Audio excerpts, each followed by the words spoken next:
இன்னைக்கு ரஸ்க் அல்வா எப்படி செய்யறதுன்னு பார்க்கலாம் வாங்க. அதுக்கு 10 பீஸ் அளவுக்கு ரஸ்க் எடுத்து வச்சிருக்கேன். இதை மிக்சி ஜார்ல போட்டு அரைச்சி எடுத்துக்கலாம்.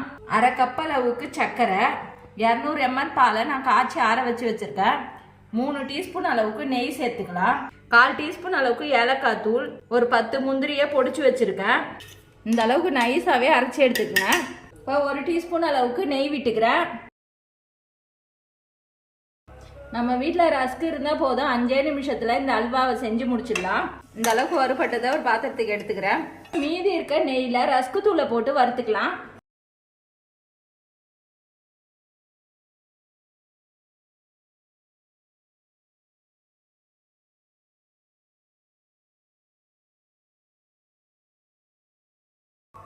நீங்கள் ரஸ்கு தூளை சேர்த்துட்டு ஒரு 5 நிமிஷம் நல்லா வறுத்துக்கங்க.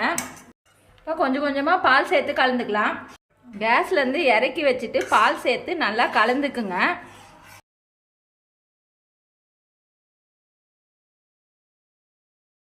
கட்டியல் இல்லாமல் நல்லா கலந்து விட்டுக்குங்க.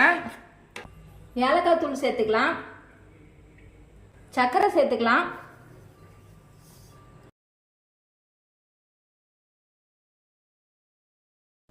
நீங்கள் சர்க்கரைக்கு பதிலாக நாட்டு சர்க்கரை சேர்த்து கூட செய்யலாம். சர்க்கரை சேர்த்துட்டு நல்லா சிம்மிலே வச்சு கலந்து விட்டுக்குங்க.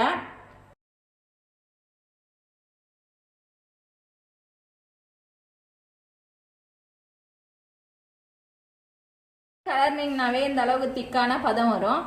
இப்போ 2 டீஸ்பூன் அளவுக்கு நெய் சேர்த்துக்கிறேன்.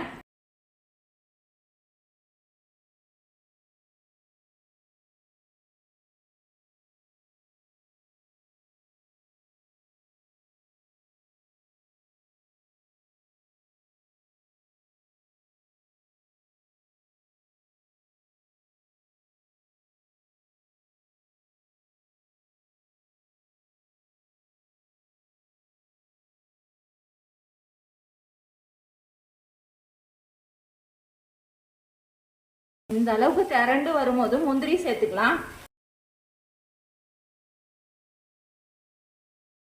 இப்போ ஒரு பவுலுக்கு மாற்றிக்கிறேன். வீட்டில் இருக்க ரஸ்கை வச்சு நம்ம ஹெல்தியான ஒரு அல்வா செஞ்சு முடிச்சிருக்கோம். இதே மாதிரி நீங்களும் வீட்டில் செஞ்சு பாருங்கள். செஞ்சு பார்த்துட்டு எப்படி இருந்துச்சுன்னு சொல்லுங்கள். லைக் பண்ணுங்கள், ஷேர் பண்ணுங்கள், கமெண்ட் பண்ணுங்கள், சப்ஸ்கிரைப் பண்ணுங்கள்.